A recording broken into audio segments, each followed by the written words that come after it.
नमस्कार भाइ बहिनीहरू, तपाईहरुलाई स्वागत छ नेपाल अनलाइन स्कुलको युट्युब च्यानलमा। हाम्रो च्यानलमा कक्षा नर्सरीदेखि मास्टरसम्मका सबै विषयका सबै भिडियोहरू उपलब्ध छन्। तपाईहरुले युट्युबमा गएर अथवा फेसबुकमा गएर नेपाल अनलाइन स्कुल भनी सर्च गरी हाम्रो भिडियोहरू हेर्न सक्नुहुनेछ र हाम्रो भिडियोलाई लाइक, सब्स्क्राइब र शेयर गरेर नेपाल अनलाइन स्कुलको सहयोगी हात बनिदिनु होला भनेर विनम्र अनुरोध गर्दछु। सधैँ चाहिँ म खेमराज ढकाल हजुरहरूको अगाडि उपस्थित भइसकेको छु र आज म हजुरहरूलाई कक्षा 7 को नेपाली विषयको यो पाठ 5 अन्तर्गतको साहित्यकार झमक भन्ने झमक कुमार घिमिरेको जीवनी पढाउन गइरहेको छु। अब हामी यो जीवनी पढौँ है त। को हुन् त झमक भनेको, हैन? झमक कुमारी घिमिरे कस्ती व्यक्तित्व हुन्, हैन? उनका चाहिँ यो नेपाली साहित्यमा के कस्ता कृतिहरू छन्, उनले आफ्नो जीवन कसरी व्यतीत गर्नु पर्यो, हैन? त्यस्तै उनले के कस्ता पुरस्कार पाए र उनीबाट हामी के शिक्षा लिन सक्छौँ भन्ने विषयमा हामी यो पाठपछि चर्चा गर्ने नै छौँ। अब हामी यो पाठ सुरु गरौँ, साहित्यकार झमकको जीवनी है त। हामी हातमा कलम लिएर कापीमा लेख्न सक्छौँ, पुस्तक पल्टाएर सस्वर वाचन गर्न सक्छौँ, शिक्षकका प्रश्नको उत्तर तुरुन्तै भन्न सक्छौँ, घरबाट हिँडेर विद्यालय जान र आउन सक्छौँ। हाम्रा शारीरिक अङ्गहरू सबल भएकाले हामीले यस्ता काम सजिलैसँग गर्न सकेका हौँ। कतिपय मानिसका अङ्गहरूमा विविध कारणले विचलन आएका हुन्छन्, त्यसैले उनीहरू हात चलाउन, हिँडडुल गर्न सक्दैनन्, देख्न, बोल्न र सुन्न पनि सक्दैनन्। तर आफ्नो प्रबल इच्छा शक्ति र साधनाले उनीहरूले असाधारण काम गरेका थुप्रै उदाहरण छन्। आज हामी त्यस्तै एकजना साहित्यकारको बारेमा पढौँला। उनको नाम झमक घिमिरे हो। झमकको जन्म विक्रम सम्वत 2037 असार 1 गते धनकुटा जिल्लाको कचिडे गाउँमा भएको हो।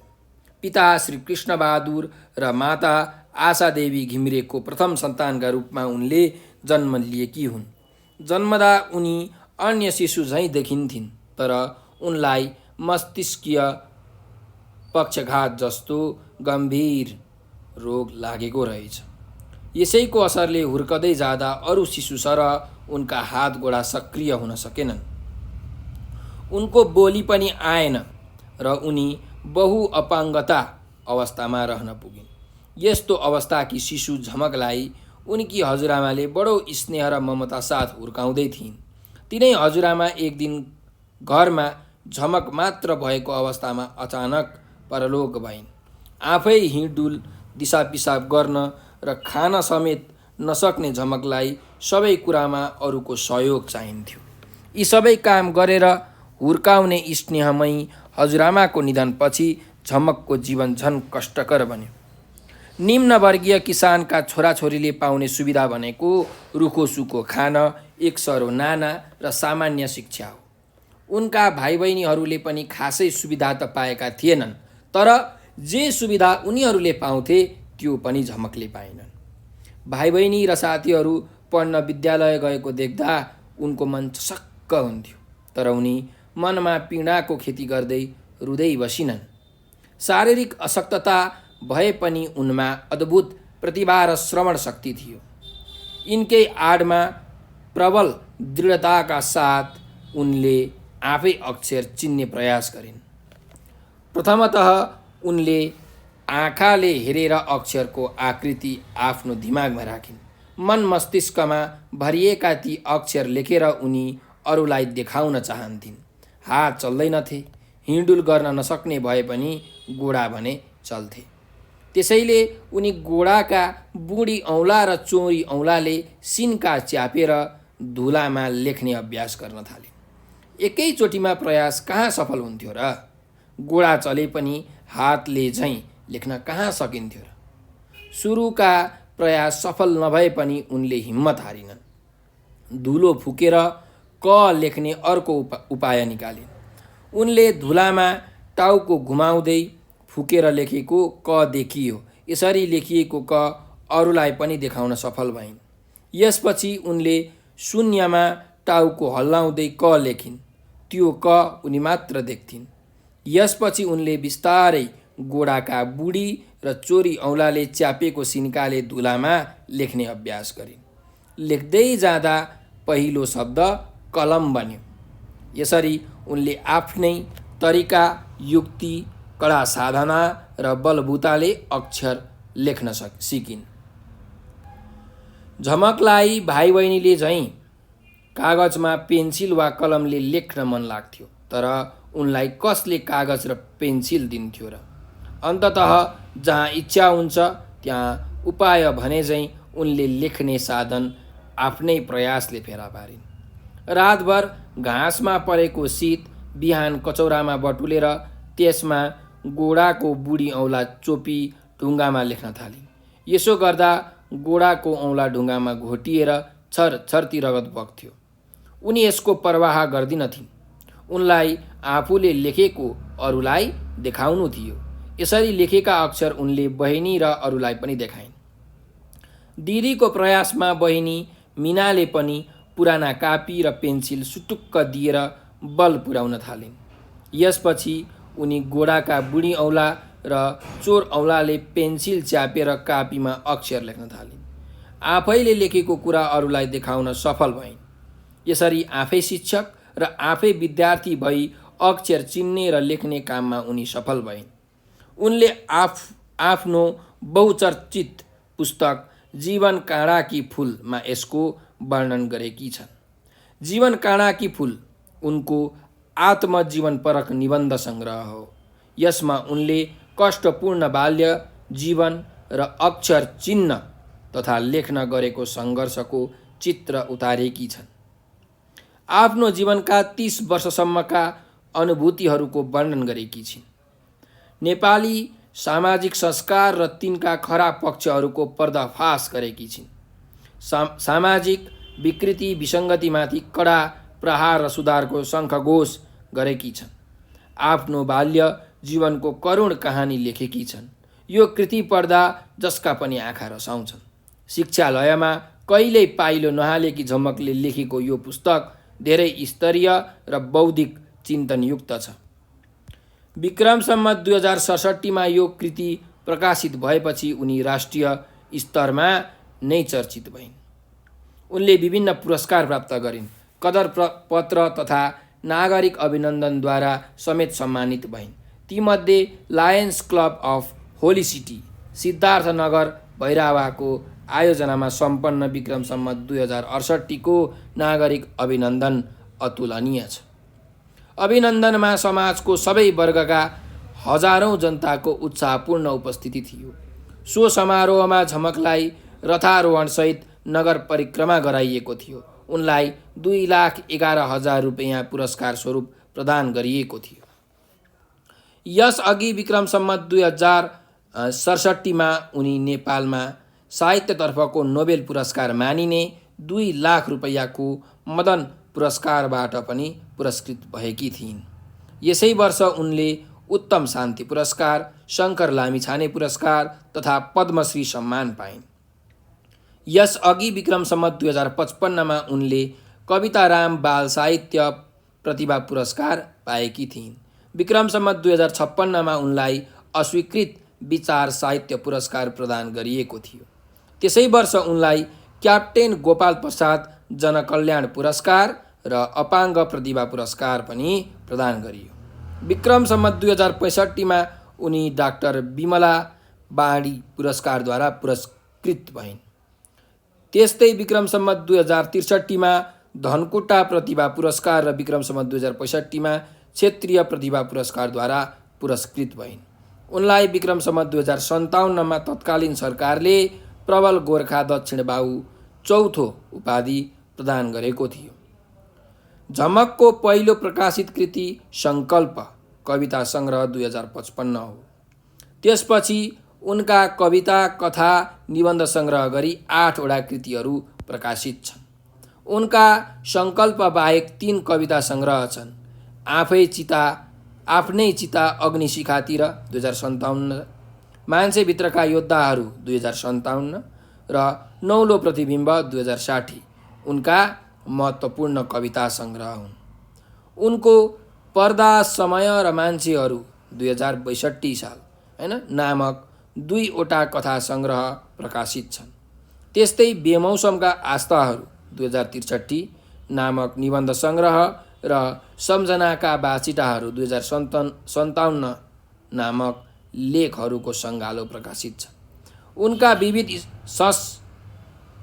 संस्मरणको अर्को सङ्ग्रह अवसान पछिको आगमन 2057 पनि प्रकाशित छ। यसलाई उनले क्वाँटी सङ्ग्रह भनेकी छन्। अहिले पनि विभिन्न पत्रिकामा पनि उनका लेखहरू प्रकाशित भइरहन्छन्।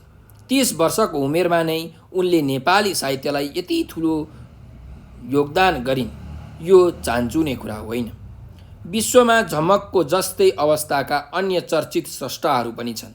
तिनमा आयरल्यान्डका क्रिस्टोफर नोलान एक हुन्। उनले under the I of the clock नामको पुस्तक लेखेका छन्। अरू व्यक्तित्वमा मेरी कक्सवेल्स, वैज्ञानिक स्टिफन हकिन्स, हेलेन केलर आदिको नाम आउँछ। उनीहरू सम्पन्न र विकसित देशमा जन्मिएका थिए। उनीहरू आफ्नो शारीरिक वा इन्द्रिय सम्बन्धी अपाङ्गताको बावजुद विश्वमा अतुलनीय काम गर्न सफल भएका छन्। त्यसैले उनीहरूले बाँच्न, अक्षर चिन्ह र लेखपढ गर्न झमकले जस्तो सङ्घर्ष सायदै गर्नु पर्यो। तथापि नेपाल जस्तो गरिब देशमा सामान्य किसान परिवारकी उनले जे गरेकी छन् त्यो पनि विश्वमै अतुलनीय छ। झमक शारीरिक अपाङ्गता हुँदाहुँदै पनि अथाह क्षमता भएकी व्यक्तित्व हुन्। हिँडुल गर्न नसक्ने भएर पनि आफ्ना कृति मार्फत देश विदेश परिभ्रमण गर्न सक्षम व्यक्तित्व हुन्। उनी त बोली नभएकी वाग्देवी हुन्। उनले हातले होइन गोडाले लेखेर ज्ञान र विद्या दिएकी छन्। पाठकको मन र मस्तिष्कमा प्रेरणा र सङ्घर्षको शिक्षा दिएकी छन्। यस्तो अथाह प्रेरणा र सङ्घर्षकी प्रतिमूर्ति झमक शारीरिक कमजोरीको सहानुभूतिका रूपमा मदन पुरस्कार पाएकी हुन् भनेर केहीले आलोचना समेत गरे। तर झमकका साहित्यिक रचना अन्य सबलाङ्ग र स्तरीय साहित्यकारका कृतिहरूभन्दा कम छैनन्। आफ्नो चर्चित कृति जीवन काँडाकी फुलमा उनी आफै भन्छन्, शरीर अपाङ्ग हुँदैमा विचार, विवेक र भावना अपाङ्ग थिएन। जुन कुरा अझै मानिसहरूले बुझेनन्, त्यस्ता आफैलाई मात्र पूर्ण ठान्ने र अरूलाई अपूर्ण मान्नेलाई झमकको प्रश्न छ, अपूर्ण म कि तिमीहरू? अनि समाजको दृष्टि अपाङ्ग कि म? समाज तथा आफ्ना आलोचकलाई यस्तो चुनौती दिने झमक आफै भने ज्यादै सहिष्णु छिन्। आफ्ना आलोचकको सम्मान गर्दै उनी भन्छन्, म जति पनि निल्छु आलोचना। आफ्नो सम्मानमा आयोजित नागरिक अभिनन्दनमा उनले गोडाले लेखेर सुनाउन लगाएकी थिइन्, मलाई मानवभन्दा माथि राखेर नबुझ्नुस्। यसबाट पनि उनको अहङ्कार शून्यता प्रष्टिन्छ। अरूका कुरा सुन्ने र बुझ्ने झमक कसैको प्रश्नको जवाफ भने मुखले दिन सक्दिनन्। उनी गोडाका औँलाले लेखेर दोहोरो कुराकानी गर्दछिन्। उनलाई यस अवस्थामा पुर्याउन उनको परिवारका 3 नारीको महत्त्वपूर्ण भूमिका छ। ती 3 नारी हुन् जन्म दिने आमा, हुर्काउने हजुरआमा र सुटुक्क पुराना कापी र पेन्सिल दिने बहिनी मिना। उनले जीवन काँडाकी फुलमा तिनैजनाको भूमिकाको चर्चा गरेकी छन्। झमकका नाममा अहिले विभिन्न संस्थाहरू क्रियाशील छन्। उनका जीवनका विभिन्न पक्षहरूको अध्ययन गर्न थालिएको छ। उनका नाममा धनकुटामा झमक घिमिरे साहित्य कला प्रतिष्ठान नामको संस्था गठन गरिएको छ। झमक साहित्यका साथै चित्रकलामा पनि रुचि राख्छिन्। उनले राम्रा चित्रहरू पनि तयार गरेकी छिन्। अनन्त प्रेरणाकी स्रोत झमक काँडै काँडा बीचमा फुलेकी एक सुन्दर फुल हुन्। सङ्घर्ष र साधनाकी पर्याय हुन्। शारीरिक अपाङ्गता भएकाहरूका निम्ति उत्साह र भरोसाका साथ अघि बढ्न घचघच्याउने व्यक्तित्व हुन्। मानव अनन्त सम्भावनाको पुञ्ज हो भन्ने कुराकी दृष्टान्त हुन्। सबैका लागि प्रेरक व्यक्तित्व हुन्। उनले सङ्घर्ष, साहस, धैर्य र साधनाका बलले जीवनलाई काँडाका बीचमा फुलाएकी हुन्।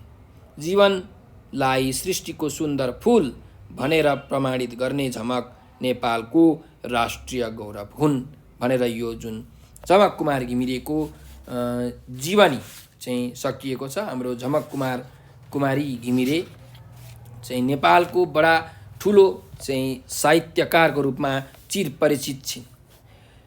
अब हेर्नुहोस् त, यो हामीले पाठ पढ्यौँ चाहिँ झमक कुमारी घिमिरेको चाहिँ हामीले जीवनी अध्ययन गरिसकेका छौँ। अब झमक कुमारी घिमिरेलाई चाहिँ हेर्नुहोस् त, सानैमा चाहिँ यो मस्तिष्क पक्षघात रोग लागेको रहेछ होइन। भनेको मस्तिष्कमा कतिपय जुन तन्तुहरू हुन्छन् त्यो तन्तुहरूले चाहिँ मस्तिष्कको केन्द्रलाई सूचना दिन सक्दैनन् होइन। त्यसको कारणले चाहिँ अब बोल्न नसक्ने होइन, हातहरू चाहिँ चलाउन नसक्ने किसिमको चाहिँ उसलाई रोग लागेको थियो। ऊ आफै हिँडुल गर्न पनि सक्दिनथिन्, दिसा पिसाब गर्न पनि सक्दिनथिन्, खान समेत सक्दिनथिन् होइन। उनलाई चाहिँ अरूले खुवाउनु पर्थ्यो। यसरी आफ्नो जीवन एकदम होइन, आफ्नो बाल्यकाल एकदम कष्टकर रह्यो। उसको जीवनै पुरै कष्टकर रहेको छ झमक कुमारी घिमिरेको। उनलाई चाहिँ उनको हजुरआमाले चाहिँ धेरै सहयोग गर्नुभयो, तर हजुरआमा बितेपछि झन् उनलाई निकै गाह्रो भयो। उनकी बहिनी मिनाले चाहिँ उनलाई चाहिँ कापी र कलम ल्याएर दिन्थिन् होइन। त्यो कापी र कलम चाहिँ त्यो कलम बुढी औँला र यो खुट्टाको बुढी औँला र चोरी औँलाले च्यापेर उनले चाहिँ अक्षरहरू लेख्थिन्। यसरी चाहिँ उनले अक्षरहरू चिन्न थालिन्। उनको श्रवण शक्ति एकदम तीक्ष्ण थियो, खतरा थियो है। उसले सुनेकै भरमा कति शब्दहरू चाहिँ याद गर्दिन् र आफ्नो चाहिँ बुढी औँलाले चाहिँ जुन ढुङ्गामा होइन पानीको थोपा जम्मा भएको हुन्छ होइन, त्यो पानीको थोपा चाहिँ बोटुकामा जम्मा गरेर चाहिँ उनले ढुङ्गामा यो बुढी औँला चोप्दै पानीमा चोप्दै लेख्ने गर्थिन्। यसरी चाहिँ अक्षरहरू चिनेकी झमक कुमारी घिमिरेले पाएको जुन दुःख कष्ट छ, 30 वर्षसम्मको जुन अनुभवहरू छ, त्यो आफ्नो एकदम बहुचर्चित कृति जीवन काँडाकी फुलमा चाहिँ वर्णन गरेकी छिन्। र उनले अरू थुप्रै कृतिहरू पनि लेखेकी छिन् होइन। उनको कविता सङ्ग्रह भन्ने छ, उनले चाहिँ यो सङ्कल्प भन्ने कविता सङ्ग्रह सबैभन्दा सुरुमा 2055 सालमा लेखेकी थिइन्। त्यस्तै उनको अरू 8वटा कृतिहरू पनि प्रकाशित छन् है। 3वटा चाहिँ कविता सङ्ग्रह छ हो यो, अनि कथा सङ्ग्रह 2वटा कथा सङ्ग्रहहरू छ, त्यस्तै निबन्ध सङ्ग्रहहरू छ होइन। अनि यो लेखकहरूको सङ्गालो चाहिँ यो सम्झनाका बाछिटाहरू भन्ने सङ्गालो पनि उसको प्रकाशित छ। अर्को सङ्ग्रह अवसान पछिको आगमन भन्ने पनि प्रकाशित छ। र उनको यो बहुचर्चित कृति जीवन काँडाकी फुल त छँदैछ होइन। यो निबन्ध सङ्ग्रह पनि उनको यहाँ छ। उनले चाहिँ यो कृतिका मार्फत नेपाली साहित्यमा एकदम ठुलो योगदान गरेकी छिन्। उनले नेपाली साहित्यलाई ऋण लगाएकी छिन् र उनले चाहिँ धेरै पुरस्कारहरू पनि जितेकी छिन् है। धेरै पुरस्कार पाएकी छिन्, अभिनन्दन पाएकी छिन्, सम्मान पाएकी छिन्। उनले Lions Club of Holy City द्वारा आयोजित नागरिक अभिनन्दन पुरस्कार पाइन् होइन, जसमा उनले 2,11,000 रुपियाँ पाएकी थिइन्। त्यस्तै उनले चाहिँ यो नेपाली साहित्यको नोबेल पुरस्कार मानिने जुन मदन पुरस्कार छ, यो सबैभन्दा ठुलो पुरस्कार हो, यो पनि उनले पाएकी थिइन् 2067 सालमा। उत्तम शान्ति पुरस्कार, शङ्कर लामिछाने पुरस्कार, पद्मश्री पुरस्कार चाहिँ प्रबल गोर्खा दक्षिण बाहु 4थो पुरस्कार होइन, बिमला बाँडी पुरस्कार, क्याप्टेन गोपाल प्रसाद जनकल्याण पुरस्कार, अपाङ्ग प्रतिभा पुरस्कार, अस्वीकृत विचार साहित्य पुरस्कार जस्ता अनेक पुरस्कारहरू उनले जितेकी थिइन् हो। यसरी चाहिँ कष्टकर जीवन बिताएर पनि एकदम सङ्घर्षमय जीवन बिताएर पनि चाहिँ झमक कुमारी घिमिरेले गरेको यो जुन कार्य छ, नेपाली साहित्यमा लगाएको जुन ऋण छ, यो एकदमै अतुलनीय छ। मानिसहरूका लागि झमक कुमारी घिमिरे चाहिँ सङ्घर्ष र प्रेरणाकी स्रोत हुन्। मानिस सबलाङ्ग भएर पनि धेरै कुराहरू गर्न सक्दैनन्, तर झमक कुमारी घिमिरे अपाङ्ग भए पनि उनले चाहिँ आफूले गर्न सक्ने कार्यहरू चाहिँ देखाएकी छिन्। उनको जीवनी पढेर, उनको जीवनलाई हेरेर मानिसहरूले चाहिँ प्रेरणा लिन सक्छन् कि म त झन् 2 हात खुट्टा राम्रो चल्न सक्ने मान्छे, म त झन् के गर्न सक्छु होइन। यसरी मानिसहरूले चाहिँ आफ्नो सोच बनाउनु पर्यो। हेर्नुहोस् त, आफ्नो हात नचल्ने, बोल्न पनि नसक्ने, खान पनि नसक्ने, दिसा पिसाब पनि गर्न नसक्ने चाहिँ अवस्थामा पुगेकी झमककुमारी घिमिरेले त हेर्नुहोस् त नेपाली साहित्यमा यस्तो कृतिहरू लेखेर अनेक पुरस्कारहरू जितिन्। चाहिँ उनले नेपालको नाम राखिन् होइन, नेपालको चाहिँ राष्ट्रको यो इज्जत उनी बनिन् होइन। एकदम सङ्घर्ष, साहस, धैर्य र साधनाको चाहिँ बलले हामीले जे पनि गर्न सक्छौँ भन्ने कुराको शिक्षा हामीले यहाँबाट पाएका छौँ। किनकि हरेक मान्छेमा के हुन्छ त, सम्भावना हुन्छ। उसले आँटेको काम पुरा गर्न सक्छ, तर आँटेको काममा एकदम धैर्यतापूर्वक साहस देखाएर एकदम सङ्घर्ष गरेर चाहिँ अगाडि बढ्नु पर्यो। यसरी झमककुमारी घिमिरे चाहिँ सबैका लागि प्रेरक व्यक्तित्व बनेकी छिन्। उनलाई चाहिँ काँडै काँडाको बिचमा फुलेको एउटा सुन्दर फुल पनि भन्न सकिन्छ। किनकि यस्तो अवस्था जस्तो अवस्था झमककुमारी घिमिरेको थियो होइन, हिँड्न खान लाउन पनि नसक्ने, त्यस्तो अवस्थामा पनि उनी यस्तो चम्किन् कि नेपाली साहित्यका अन्य जुन लेखकहरू छन्, अन्य साहित्यकारहरू छन्, तिनीहरू चौचकित परे हो। त्यसैले हामीले पनि कहिले पनि हार मान्नुहुन्न, जस्तो सुकै अवस्थामा पनि मेहनत परिश्रम गर्न छोड्नुहुन्न, धैर्यताका साथ साहसपूर्वक हामी अगाडि बढ्नुपर्छ भन्ने शिक्षा हामीले यस जुन झमककुमारी घिमिरेको जीवनीबाट शिक्षा पाउँछौँ है त। ल भाइ बहिनीहरू, अब यसका अभ्यासमा हामी अघि बढौँ। यसको अभ्यासमा हेर्नुहोस् त, यहाँ चाहिँ पहिलो 1 नम्बरको अभ्यास छ उत्तर भन भनेर छ। अब यहाँ हेरौँ त, यहाँ प्रश्नहरू छ। झमकको जन्म कहिले र कहाँ भयो भनेर भनेको छ। त झमकको जन्म धनकुटा जिल्लाको कचिडे गाउँमा भयो। कहिले भयो? 2037 साल असार 1 गते। भनेपछि झमकको जन्म विक्रम सम्वत 2037 असार 1 गते धनकुटा जिल्लाको कचिडे गाउँमा भयो भनेर यसरी उत्तर लेख्न सक्नुहुन्छ है। अर्को प्रश्नमा जाउँ। झमकलाई के रोग लागेको रहेछ भनेर भनिएको छ। भनेपछि झमकलाई मस्तिष्कीय पक्षघात जस्तो गम्भीर रोग लागेको रहेछ भनेर यसरी हामीले चाहिँ उत्तर लेख्न सक्छौँ है। ल अर्को जाउँ। शारीरिक रूपमा अपङ्गता भएकी झमकमा के अद्भुत कुरा थिए भनेर यहाँ भनिएको छ।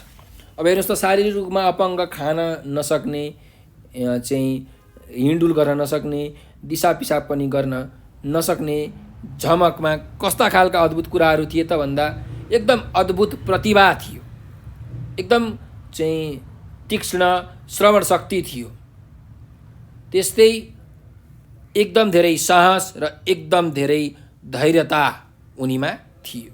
भनेपछि हामीले यसले लेख्न सक्छौँ कि शारीरिक रूपमा अपङ्गता भएकी झमकमा अद्भुत प्रतिभा, अद्भुत श्रवण शक्ति होइन, प्रबल दृढता, धैर्य, साहस र साधना थिए भनेर यसरी हामीले लेख्न सक्छौँ होइन। साधना जस्ता अद्भुत कुरा थिए भनेर हामीले उत्तर लेख्न सक्छौँ है त। ल अब अर्को छ, हेर्नुहोस् त। झमकले गोडाले लेखेको पहिलो शब्द के हो भनेको छ। भने झमकले गोडाले लेखेको पहिलो शब्द के हो? कलम हो होइन। तपाईँले यसको उत्तर लेख्न सक्नुहुन्छ। ल अब झमक ढुङ्गामा के को सहायताले लेख्थिन् भनेर भनेको छ। भने झमक ढुङ्गामा चाहिँ बोटुकामा शीत थापेर चाहिँ आफ्नो बुढी औँलाको सहायताले त्यो पानी चोप्दै लेख्थिन् होइन। पानी चोप्दै ढुङ्गामा लेख्थिन् भनेर यसरी हामी लेख्न सक्छौँ है। शीत परेको पानी बोटुकामा होइन, कचौरामा चाहिँ राखेर आफ्नो बुढी औँलाको सहायताले कचौराको पानी चोप्दै झमक ढुङ्गामा लेख्थिन् भनेर पनि लेख्न सक्नुहुन्छ है। ल अर्को प्रश्न छ। झमकलाई पेन्सिल र कापी कसले दिन्थ्यो भनेको छ। झमकलाई पेन्सिल र कापी उनकी बहिनी मिनाले दिन्थिन् है। यसरी हामीले लेख्न सक्छौँ। अर्को प्रश्न छ। झमकले पाएको सबैभन्दा ठुलो पुरस्कार कुन हो भनेर भनेको छ। अनि कुन हो त? मदन पुरस्कार हो। त्यही भएर झमकले पाएको सबैभन्दा ठुलो पुरस्कार नेपाली साहित्यतर्फको नोबेल पुरस्कार मानिने मदन पुरस्कार हो भनेर हामीले यसरी चाहिँ यसको उत्तर लेख्न सक्छौँ। त्यस्तै अर्को जाउँ, झमकको पहिलो पुस्तकको नाम के हो भनेर भनेको छ। झमकको पहिलो पुस्तकको नाम सङ्कल्प हैन कविता सङ्ग्रह हो भनेर हामीले यसरी लेख्न सक्छौँ। ल अर्को जाउँ, झमकको सबैभन्दा बढी चर्चित पुस्तक कुन हो भनेर भनेको छ। भनेपछि झमकको सबैभन्दा बढी चर्चित पुस्तक जीवन काँडाकी फुल हो, अथवा यसरी पनि लेख्न सकिन्छ, झमकको सबैभन्दा बढी चर्चित पुस्तक उनको आत्मजीवनपरक निबन्ध सङ्ग्रह जीवन काँडाकी फुल हो भनेर पनि यसरी लेख्न सक्छौँ है त। ल अब अर्को अभ्यासमा जाउँ। अर्को अभ्यास छ अभ्यास नम्बर 2, झमकले पाएका पुरस्कार र सालको जोडा मिलाऊ भनेको छ। कुन सालमा कुन पुरस्कार पाइन् अब हेरौँ है त। डाक्टर बिमला बाँडी पुरस्कार कहिले पाएकी थिइन् उनले? विक्रम सम्वत 2062 सालमा। तपाईँले पाठबाट यो हेरेर लेख्न सक्नुहुन्छ है। 2062 सालमा चाहिँ उनले पाएकी थिइन्। त्यस्तै धनकुटा प्रतिभा पुरस्कार उनले कहिले पाएकी थिइन् त? उनले विक्रम सम्वत 2063 सालमा पाएकी थिइन्। त्यस्तै गरिकन क्षेत्रीय प्रतिभा पुरस्कार झमक कुमार घिमिरेले कहिले पाएकी थिइन्? 2065 सालमा है, 2065 सालमा पाएकी थिइन्।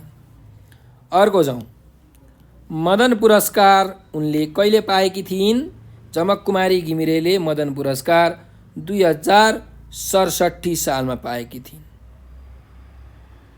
है, 2067 सालमा। ल अर्को जाउँ, कविताराम बाल साहित्य प्रतिभा पुरस्कार कहिले पाएकी थिइन्? 2055 सालमा पाएकी थिइन् है, 2055। प्रबल गोर्खा दक्षिण बाहु पुरस्कार कहिले पाएकी थिइन्? 2057 सालमा उनले पाएकी थिइन्, त्यही भएर 2057 साल। ल अर्को जाउँ, अपाङ्ग प्रतिभा पुरस्कार उनले कहिले पाएकी थिइन्? 2056 सालमा उनले यो पाएकी थिइन्, भनेपछि 2056 साल है। ल तपाईँहरूले पनि यसरी जोडा मिलाउन सक्नुहुन्छ। अब अर्को प्रश्नमा जाउँ। अर्को प्रश्न के छ हेर्नुहोस् त। अर्को अभ्यास भनौँ, उत्तर लेख भनेर भनेको छ। यहाँ प्रश्नहरू सोधिएका छन्, यिनको चाहिँ हामीले अब उत्तरहरू लेख्नुपर्ने छ। अब तपाईँले चाहिँ ध्यान दिएर सुन्नुहोस् हैन, म यसको उत्तरहरू भन्छु, तपाईँले मिलाएर लेख्न सक्नुहुन्छ है त। ल हेरौँ, झमकको बाल्यकाल कसरी बित्यो भनेर भनेको छ। त झमकको बाल्यकाल कसरी बित्यो भन्नुहोस् त। अलिकति 3-4 लाइनको चाहिँ एउटा छोटो उत्तर तपाईँले लेख्नुपर्ने हुन्छ है। ल अब हेर्नुहोस्, झमकलाई मस्तिष्कीय पक्षघात जस्तो गम्भीर रोग लागेको थियो। यो रोगका कारणले उनी आफै हिँडडुल गर्न, दिसा पिसाब गर्न र खान समेत सक्दिनथिन्। यो सबै काम उनलाई उनको हजुरआमाले गराउनुहुन्थ्यो। हजुरआमा बितेपछि चाहिँ यी कामहरू गर्नका लागि उनलाई अत्यन्त कठिन हुन थाल्यो है।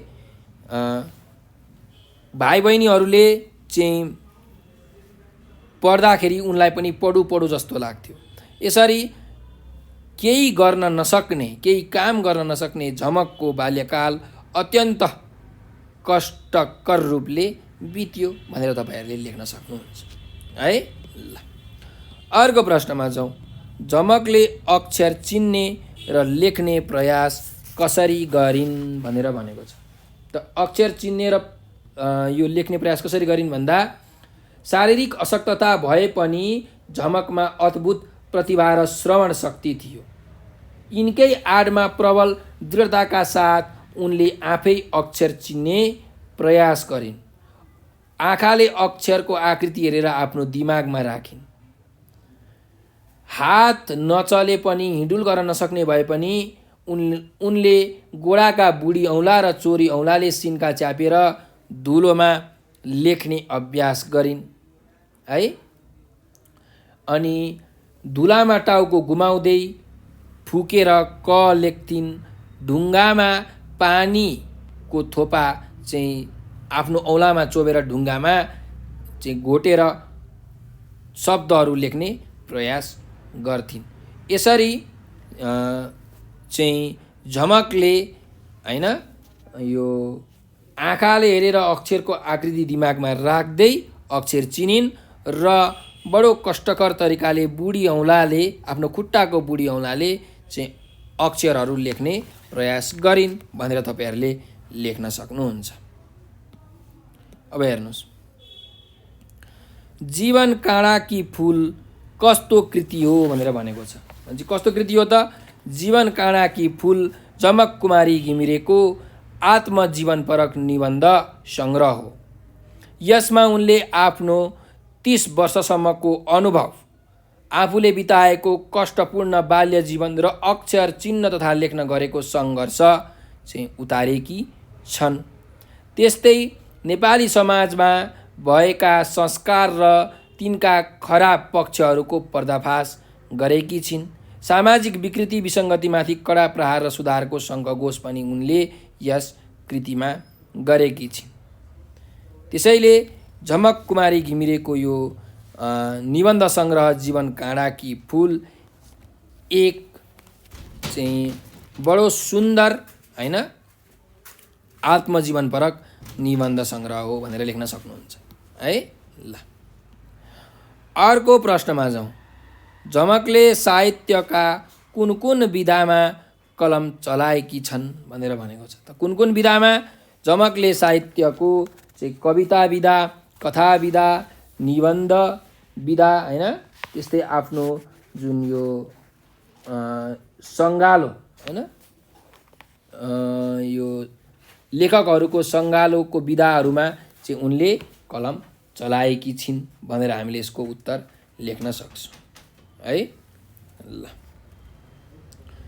अब अर्को प्रश्नमा जाउँ। अर्को प्रश्न छ, झमकका प्रकाशित कृतिहरू कुन कुन हुन् भनेको छ। त झमकका प्रकाशित कृतिहरू कुन कुन हुन् तपाईँलाई थाहा छ? हामीले पाठमा पढिसकेका छौँ कि झमकका प्रकाशित कृतिहरू सङ्कल्प, आफ्नै चिता अग्निशिखातिर, मान्छेभित्रका योद्धाहरू, नौला प्रतिबिम्ब, कविता, पर्दा समय र मान्छेहरू नामक 2वटा कथा सङ्ग्रह, बेमौसमका आस्थाहरू नामक निबन्ध सङ्ग्रह, सम्झनाका भाछिटाहरू, अवसानपछिको आगमन र त्यस्तै जीवन काँडाकी फुल निबन्ध सङ्ग्रह जस्ता कृतिहरू प्रकाशित छन् भनेर यसरी हामीले लेख्न सक्छौँ है। ल अर्को प्रश्नमा जाउँ। झमकले पाएका महत्त्वपूर्ण पुरस्कारहरू कुन कुन हुन् भनेर भनेको छ।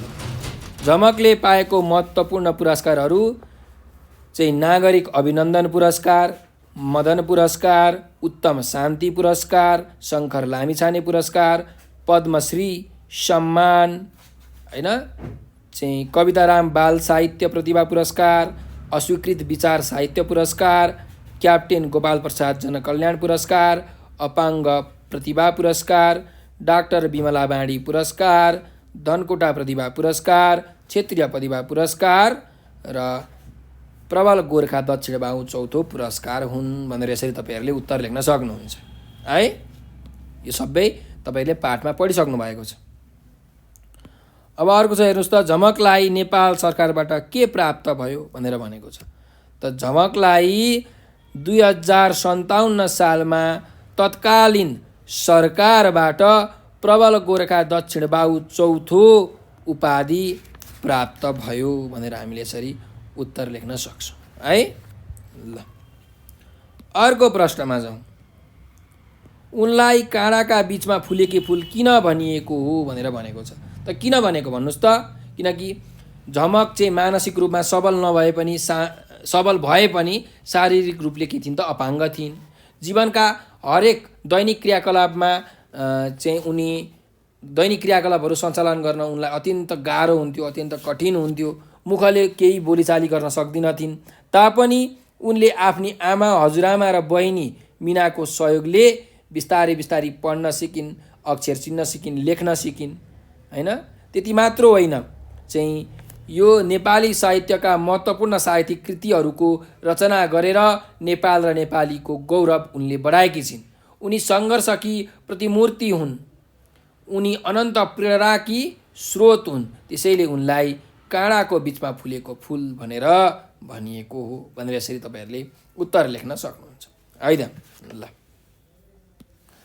अब हेर्नुहोस् त, तिमीलाई झमकका जीवनीको कुन कुरा बढी महत्त्वपूर्ण लाग्यो भनेर भनेको छ।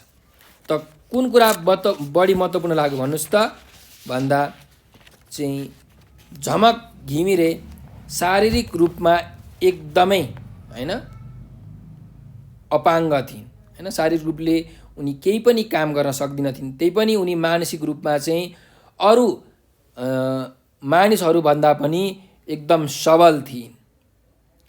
आफूले हिँडुल गर्न, दिशा पिसाब गर्न र खान पनि नसक्ने चाहिँ झमकले नेपाली साहित्यका विधामा अनेक कविता, कथा, निबन्ध सङ्ग्रहहरू प्रकाशित गरेकी छिन्।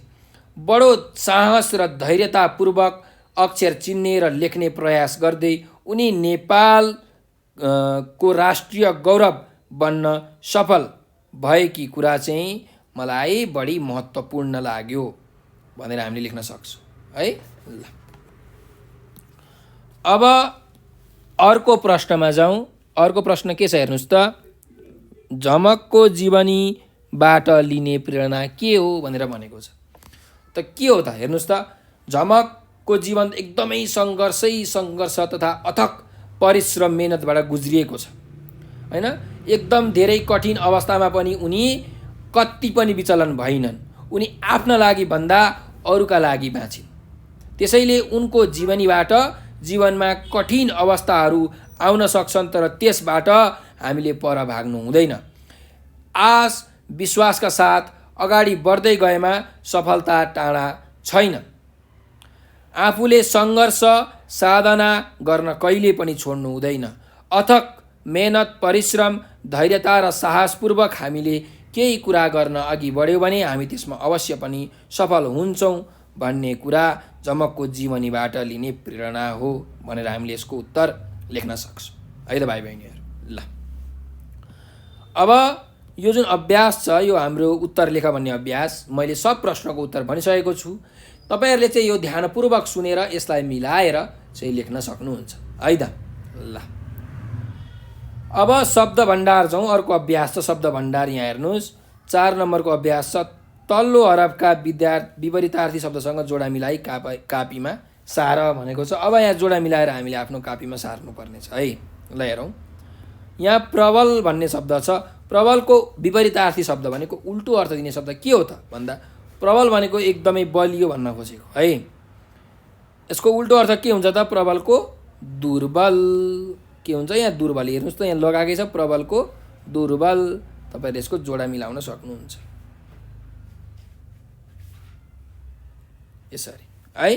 ल अब पक्नुहोस् है त। यो अर्को शब्द हेरौँ, प्रथम भन्ने शब्द छ। प्रथमको उल्टो अर्थ के हुन्छ त? अन्तिम हैन। विपरीतार्थी शब्द अन्तिम। तपाईँले यो पनि यसरी जोडा मिलाउन सक्नुहुन्छ है, प्रथमको अन्तिम। अर्कोमा जाउँ, अशक्त। अशक्तको उल्टो अर्थ के हुन्छ त? अशक्त भनेको केही काम गर्न नसक्ने हो, भने यसको उल्टो अर्थ हुन्छ शक्तिशाली हो। त्यही भएर तपाईँले यसको यहाँ जोडा मिलाउन सक्नुहुन्छ, अशक्तको शक्तिशाली। ल त्यस्तै गरिकन अर्को शब्द छ पुरस्कार। पुरस्कारको उल्टो अर्थ के हो त? दण्ड। यहाँ चाहिँ दण्ड हो, तपाईँले यसको यहाँ जोडा मिलाउन सक्नुहुन्छ, पुरस्कारको दण्ड है। ल त्यस्तै गरिकन अर्को शब्द छ हेर्नुहोस्, अपाङ्ग। अपाङ्गको उल्टो अर्थ के हुन्छ त? अपाङ्ग भनेको चाहिँ हात खुट्टाहरू नचल्ने भनौँ न होइन, केही कुरा शरीरको केही अङ्ग भङ्ग भएकोलाई हामी के भन्छौँ? अपाङ्ग भनेर भन्छौँ। अब अपाङ्गको उल्टो अर्थ दिने शब्द के हो त? सबलाङ्ग हो भनेपछि यसको उल्टो अर्थ हुन्छ यहाँ सबलाङ्ग है। ल त्यस्तै गरिकन यहाँ अर्को शब्द छ आलोचना भनेपछि आलोचनाको उल्टो अर्थ के हुन्छ त सराहना है। आलोचना भनेको चाहिँ यस्तो गर्नु हुँदैन थियो हैन, उनले यस्तो गर्नु हुँदैन थियो, उनलाई यो पुरस्कार मदन पुरस्कार चाहिँ यत्तिकै दिएको भनेर मान्छेहरूले आलोचना गरेका थिए हैन। यो आलोचनाको उल्टो अर्थ चाहिँ के हुन्छ त सराहना भनेर हुन्छ है त। ल भनेपछि हामीले यहाँ विपरीतार्थी शब्दहरू चाहिँ जोडा मिलाइसकेका छौँ। अब हामी अर्को अभ्यासमा जाउँ। अर्को अभ्यास नम्बर 5। तल उस्तै उस्तै अर्थ दिने शब्दहरू छ्यासमिस पारेर राखिएका छन्, तिनलाई खोजेर उदाहरणमा देखाए जस्तै गरी लेख भनेर भनेको छ। यहाँ उदाहरणमा हेर्नुहोस् त, सङ्गालो भनेको के रहेछ त सङ्कलन रहेछ है। सङ्गालोको सङ्कलन छ्यासमिस पारेर दिएको छ भनेपछि यो सङ्गालोको सङ्कलन भयो। यो सङ्गालो 1 नम्बर हो भने यो सङ्कलन पनि 1 नम्बर हो। त्यस्तै अर्को हेरौँ, सन्तान भन्ने शब्द छ। सन्तान भनेको के हो त सन्तानको उस्तै अर्थ दिने शब्द पर्यायवाची शब्द के हो सन्तति। तपाईँले सन्तानको सन्तति लेख्नु पर्यो, सन्तानको यसरी सन्तति भनेर है। ल त्यही भएर यो 2 नम्बर, यो पनि 2 नम्बर। ल अर्को जाउँ, देश भन्ने शब्द छ। देश भनेको के हो त हाम्रो मुलुक हो कि होइन, त्यही भएर यो 3 नम्बर, यो पनि 3 नम्बर। उस्तै अर्थ दिने शब्दहरू देश भनेको मुलुक। अर्को जाउँ, योगदान भन्ने शब्द छ। त योगदान भनेको के हो त भन्दा देन हैन।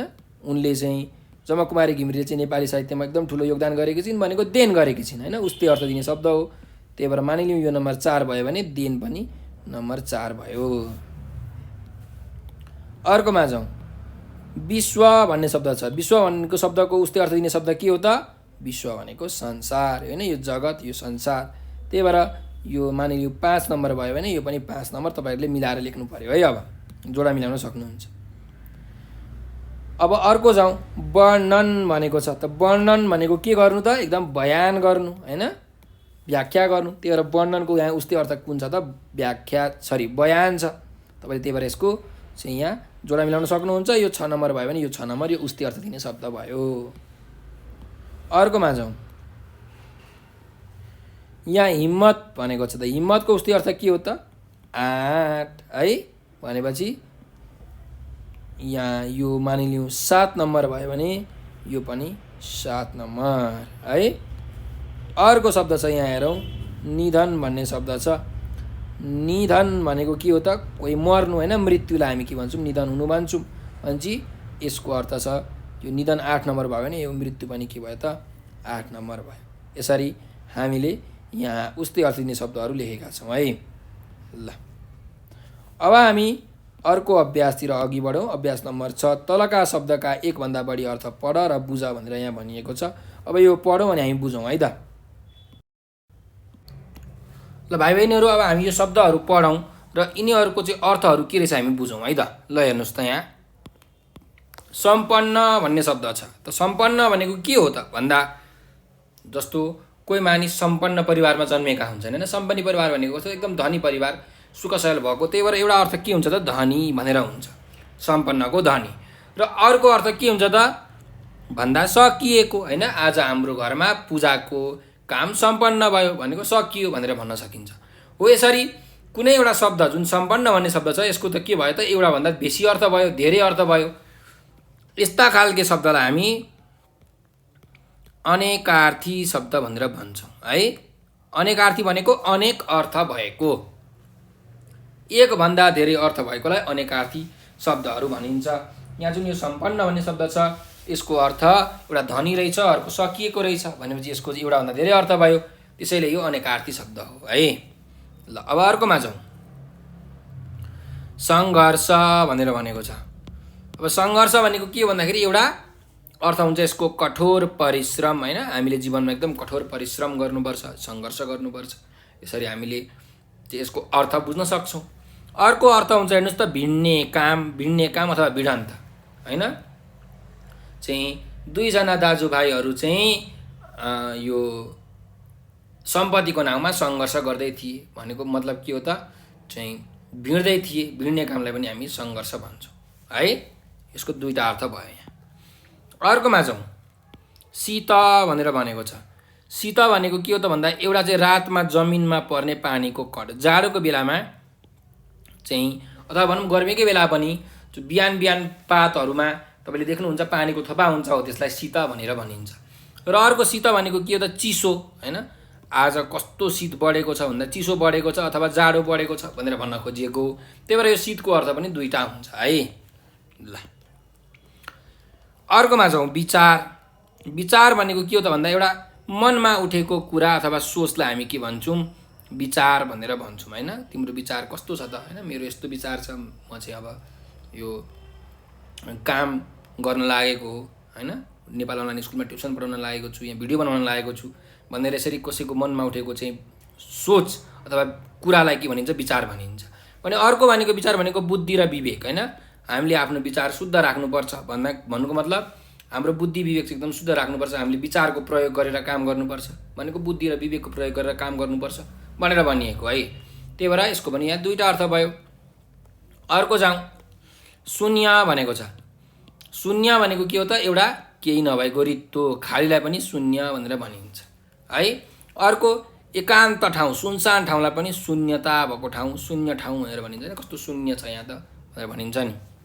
त्यस्तै अर्को शून्य भनेको के हो त अङ्कको पछाडि लेखिने गोलो चिन्हलाई पनि शून्य भनिन्छ, होइन 1 र 0 10 भनेर भन्छौँ नि हामी, होइन कुनै अङ्कको पछाडि लेखिने जुन चिन्ह छ त्यो पनि शून्य हो है। त्यही भएर यहाँ शून्यको हेर्नुहोस् त तीनटा अर्थ भयो, एउटाभन्दा बेसी अर्थ भयो भने यो पनि अनेकार्थी शब्द हो। यहाँ हामीले के थाहा पायौँ त अनेकार्थी शब्दहरू के कस्ता हुँदो रहेछन् त, होइन एकभन्दा बेसी अर्थ दिने शब्दलाई हामी अनेकार्थी शब्द भन्छौँ। यस्ता थुप्रै अनेकार्थी शब्दहरू छन् है। तपाईँहरूले यो व्याकरणमा पढ्नुहुन्छ है त।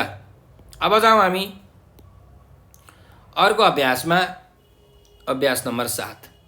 तलका शब्दको अर्थ भन भनेको छ। यहाँ शब्दहरू दिएको छ र यिनीहरूको अर्थ हामीले भन्नुपर्ने छ। हेर्नुहोस् त यहाँ विविध भन्ने शब्द छ। विविध शब्दको अर्थ के हुन्छ त भन्दा धेरै प्रकारको, होइन अनेक प्रकारको, धेरै प्रकारको, थरी थरीको भनेको चाहिँ विविध हो यसको अर्थ। अर्कोमा जाउँ, धरती भन्ने शब्द छ। धरती भनेको के हो त पृथ्वीलाई हामी धरती भन्छौँ, पृथ्वी अथवा भनौँ धरणी, धरा भनेको के हो धरती हो है यसको अर्थ। ल अर्को जाउँ, शिशु भनेको छ। शिशु भनेको चाहिँ एकदम सानो बच्चा, होइन नानी बाबुहरू, बालकलाई के भनिन्छ शिशु भनिन्छ। यसको अर्थ बालक, नानी बाबु, साना बच्चा भनेर यसरी हामीले लेख्न सक्छौँ है। अर्को शब्द छ स्नेह। स्नेह भनेको के हो त स्नेह भनेको चाहिँ माया, ममता, प्रेम भनेर भन्न सकिन्छ है स्नेह भनेको। अर्को छ बौद्धिक। बौद्धिक भनेको चाहिँ बुद्धि सम्बन्धी, हाम्रो बुद्धिबाट हुने काम, होइन बुद्धिद्वारा चाहिँ ग्रहण गरिने काम, बुद्धिबाट हुने कामलाई हामी बौद्धिक भनेर भन्छौँ। अर्को जाउँ, चर्चित। होइन चर्चित भनेको चाहिँ के हो भन्दाखेरि चर्चा एकदम चलेको, नाम चलेको, होइन प्रसिद्ध, होइन नामी भनेर यसको अर्थ हामीले लेख्न सक्छौँ है। अब अर्को शब्दमा जाउँ, अनन्त भनेर भनेको छ। त अनन्त शब्दको अर्थ के हो भन्दाखेरि कहिले पनि अन्त्य नहुने, होइन अनगिन्ती, टुङ्गो नभएको, अन्त्य नहुने, असीम भनेर भनिन्छ। यसको यो अनन्त भन्ने शब्दको के हो त अर्थ हो। अर्को अब शब्दमा जाउँ, सम्भावना भनेर भनेको छ। सम्भावना भनेको के हो त भन्दा कुनै काम हुन सक्ने छ भने त्यसलाई सम्भावना भनिन्छ, होइन हुन सक्ने अथवा चाहिँ पूर्व अनुमान भनेर भन्न सकिन्छ है सम्भावना यसको अर्थ। अब प्रेरक भनेको के हो त भन्दाखेरि प्रेरक भनेको चाहिँ प्रेरणा दिने, होइन उत्साह जगाउने मान्छे, होइन प्रेरणादायी भनेर भनिन्छ, त्यो भनेको चाहिँ प्रेरक हो है।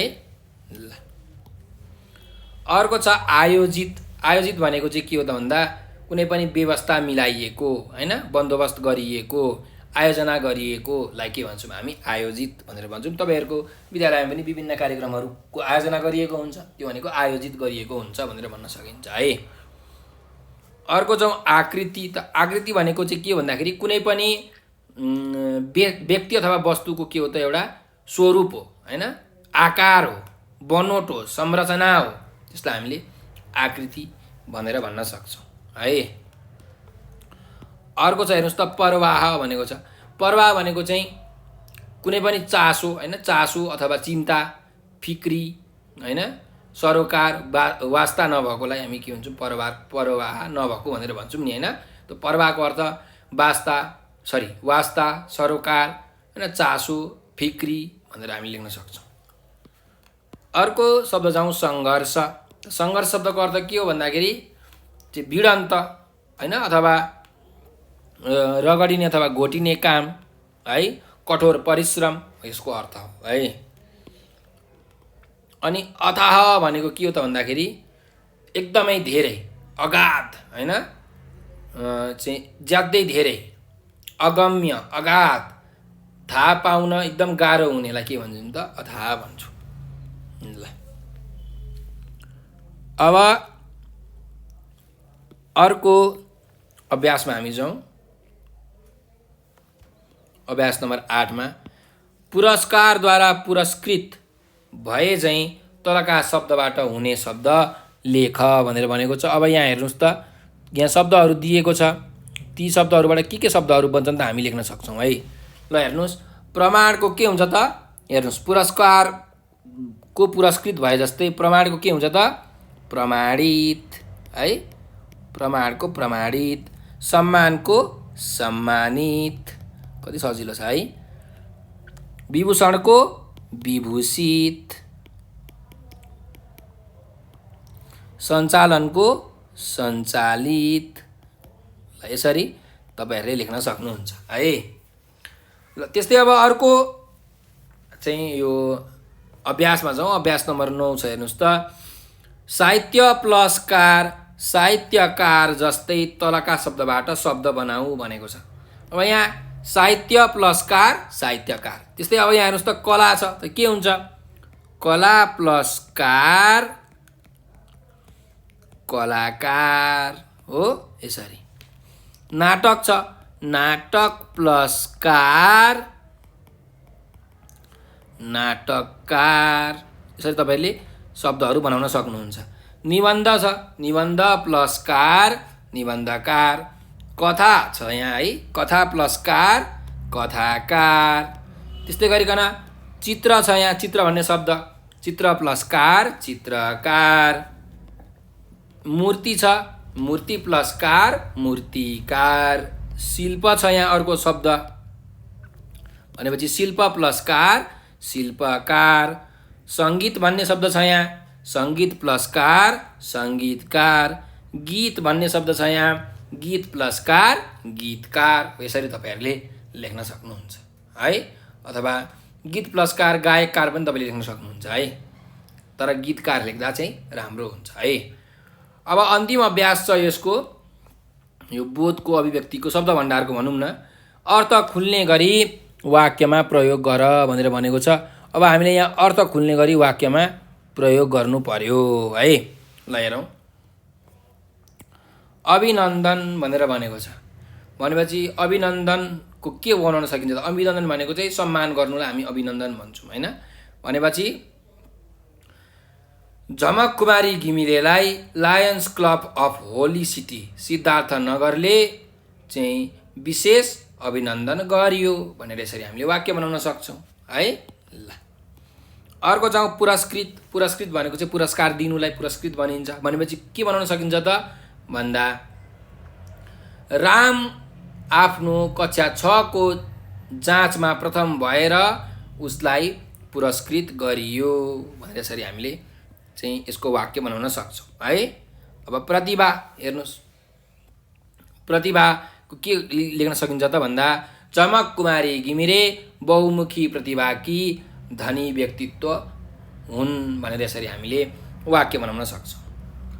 त्यस्तै साधना भनेर भनेको छ भनेपछि एकदम कठोर तथा कडा साधनाले मात्र सफलताको शिखरमा पुग्न सकिन्छ भनेर यसरी हामीले वाक्य बनाउन सक्छौँ है। अब क्रियाशील भनेको छ, त क्रियाशील भनेको काम गरिरहेको है। त्यही भएर हामीले यसको के लेख्न सकिन्छ भन्दा हामीले जहिले पनि राम्रो काम गर्नमा क्रियाशील हुनुपर्छ भनेर यसरी हामीले यसको वाक्य बनाउन सक्छौँ है। ल अर्को शब्द हेर्नुहोस् के छ, सहानुभूति भनेको छ। भनेपछि सहानुभूति भनेको चाहिँ के भन्दाखेरि अलिकति माया जस्तो कुरा हो होइन, स्नेह जस्तो कुरा हो सहानुभूति। त्यसैले यसको के वाक्य बनाउन सकिन्छ भन्दा अरू साथीलाई दुःख पर्दा हामीले सहानुभूति देखाउनु पर्छ भनेर यसरी हामीले वाक्य बनाउन सक्छौँ है। अब अतुलनीय छ। अतुलनीय भनेको चाहिँ तुलना गर्न नसक्ने होइन, दाँज्न नसकिनेलाई अतुलनीय भनिन्छ। भनेपछि हामीले यसको के वाक्य बनाउन सकिन्छ त भन्दा झमक कुमारी घिमिरेको चाहिँ व्यक्तित्व अतुलनीय छ भनेर यसरी हामीले लेख्न सक्छौँ है। यसरी वाक्य बनाउन सक्छौँ। अब मैले यहाँ सबै शब्दहरूको चाहिँ एक एकवटा वाक्य बनाइसकेको छु। तपाईँहरूले पनि आफ्नो बुवा आमालाई सोधेर, शिक्षकहरूलाई सोधेर, साथीभाइहरूसँग छलफल गरेर चाहिँ वाक्य बनाउन सक्नुहुन्छ है त। ल यो जुन हाम्रो बोधको अभ्यास छ र शब्द भण्डारको अभ्यास छ त्यो हामीले सकिसकेका छौँ। यो उच्चारण र हिज्जे भन्ने जुन अभ्यास छ अनि तलपट्टि अर्को कार्यमूलक व्याकरण भन्ने अभ्यास छ, यो चाहिँ हामी अर्को भिडियोमा लिएर आउने नै छौँ। त्यो दिनजेलसम्मको लागि हामीलाई बिदा दिनुहोला र तपाईँहरूलाई केही समस्या परेको छ, केही कुरा आएको छैन, बुझ्नु भएको छैन अथवा नेपाल अनलाइन स्कुलको टिमलाई चाहिँ केही सरसल्लाह सुझाव दिन मन छ भने यो नम्बर टिप्नुहोस् 9849595895 9849595895 हो यो नम्बरमा तपाईँले भाइबर, टेलिग्राम र व्हाट्सएपमा हामीलाई म्यासेज गर्न सक्नुहुन्छ। र हामीसँग टिकटक, फेसबुक, ट्विटर र इन्स्टाग्राम पनि छ। तपाईँले टिकटकमा, फेसबुकमा, ट्विटर अनि इन्स्टाग्राममा हामीलाई चाहिँ नेपाल अनलाइन स्कुल लेखेर त्यहाँ सर्च गर्नुहोला र हामीलाई फलो गर्नुहोला है। हामी त एकदम रमाइलो रमाइलो भिडियोहरू, साथसाथै पाठ पढाएका भिडियोहरू र चाहिँ रचनात्मक अतिरिक्त क्रियाकलापहरू पनि हामीले गराउँछौँ, जस्तो कि हाजिरी जवाफ प्रतियोगिता, निबन्ध लेखन, कविता वाचन प्रतियोगिता, त्यस्तै गायन प्रतियोगिता, नृत्य प्रतियोगिता हामी गराउँछौँ।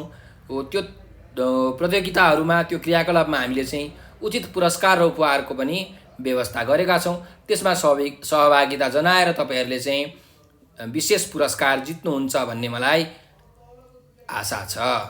र हाम्रो भिडियोलाई लाइक, सब्सक्राइब र सेयर गर्न नबिर्सनुहोला। नेपाल अनलाइन स्कुलको सहयोगी हात बनिदिनुहोला भनेर विनम्र अनुरोध गर्दै म हजुरहरूबाट बिदा लिन चाहन्छु। हजुरहरूले यो भिडियो अन्तिमसम्म हेरिदिनु भएकोमा, सक्रियतापूर्वक चाहिँ यो भिडियो तपाईँहरूले हेरिदिनु भएकोमा तपाईँहरूलाई धेरै धेरै धन्यवाद। स्वस्थ रहनुहोस्, व्यस्त रहनुहोस्, मस्त रहनुहोस्।